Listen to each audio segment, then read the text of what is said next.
Kita lanjut kembali diskusi pagi hari ini. Sudah bergabung bersama kami ada Bang Faldo. Saya langsung ke Bang Faldo. Bang Faldo, boleh tidak menyampaikan juga sebenarnya riak berbahaya yang disampaikan oleh Presiden Joko Widodo itu apa? Ke siapa ditujukan?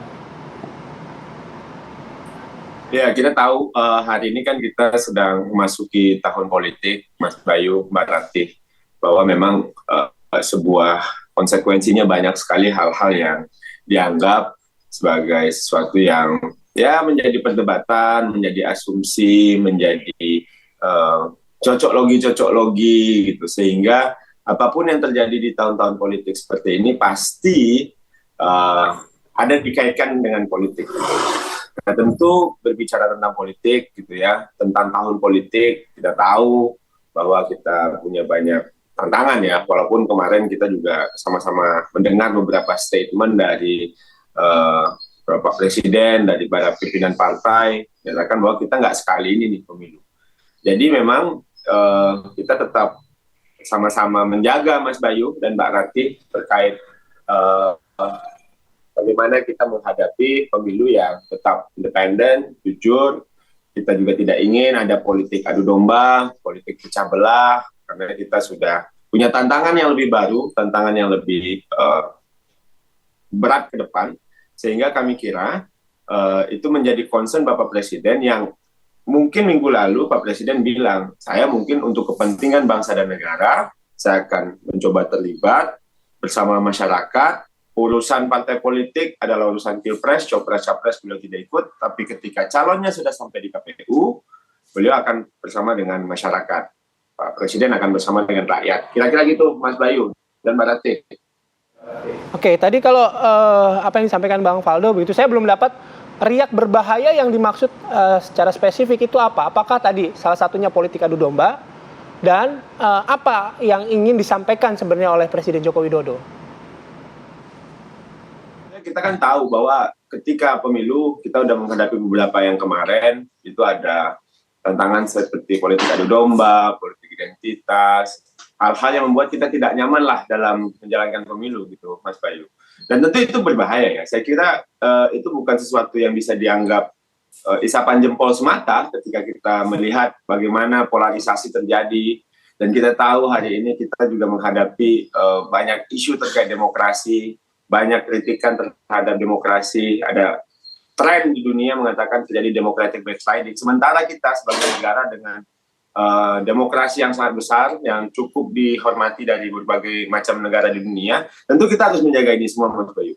Jadi ada tantangan yang di depan yang perlu dihadapi, ada pemilu yang akan datang, sehingga ya kita harus sama-sama menjaga, maksudnya Presiden ya begitu. Nah oleh karena itu, demi bangsa dan negara, Bapak Presiden mengatakan ya kita harus semuanya cawe-cawe dalam konteks yang positif ya, bukan konteks yang cawe-cawe dipotong dan banyak analisisnya ke sana kemari gitu.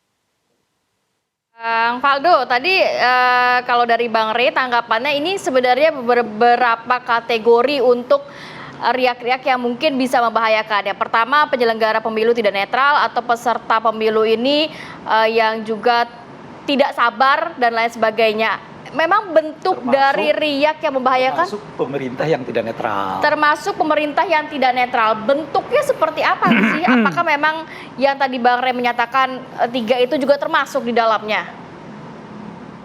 Ya, saya kira pasti kita sama-sama ya ingin menjaga netralitas ya. Tentu dalam hal ini kita mendorong lembaga-lembaga kepemiluan seperti KPU, Bawaslu, dan kami kira media, kami kira kelompok sipil, kita kira pengamat pemilu dari internasional itu bisa melihat juga bagaimana proses pemilu yang terjadi. Jadi apabila kita sama-sama mendorong terjadinya proses pemilu yang benar-benar jurdil, tentu KPU, Bawaslu bisa menjadi harapan kita, dan kita bisa melihat dari survei bahwa KPU dan Bawaslu termasuk lembaga yang memiliki kepercayaan publik yang tidak rendah.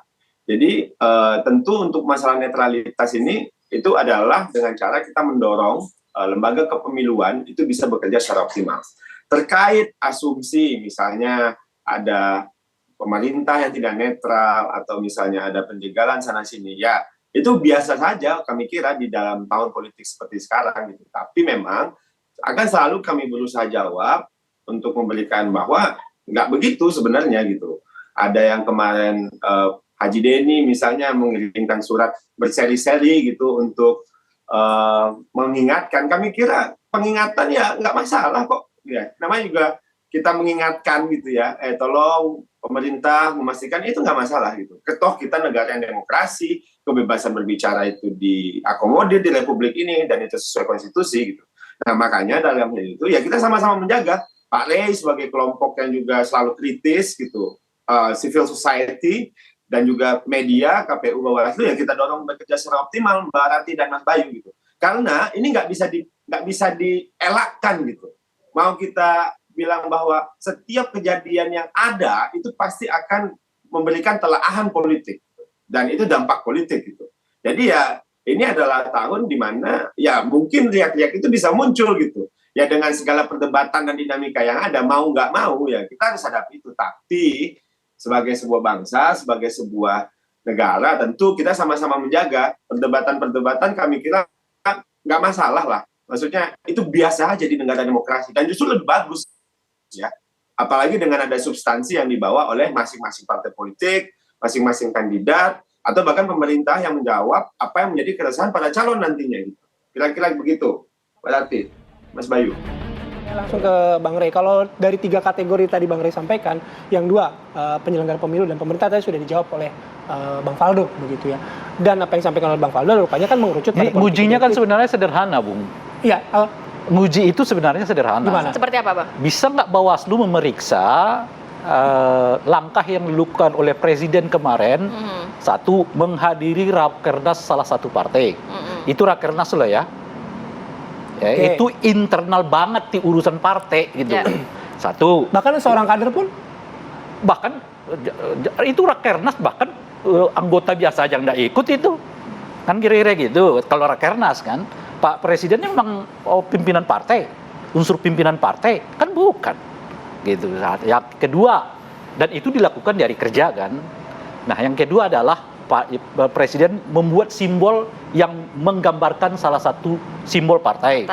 Yang ketiga, menyatakan pernyataan kalau mau ingin pemimpin yang berani, itu ada orangnya namanya ini. Nah, kita nggak usah sebutkan namanya, semua udah tahu kan. Itu tolong deh diperiksa oleh Bawaslu untuk menguji yang 2 hal ini gitu loh. Apakah Bawaslunya itu independen? Apakah presidennya itu tidak bisa netral? Nah, netral di sini bukan tidak berpihak. Ya, harus kita ingat itu loh ya. Netral itu artinya nggak menggunakan semua perangkat kekuasaan dan kewenangan yang ada pada dirinya untuk memenangkan salah satu kandidat yang ia inginkan.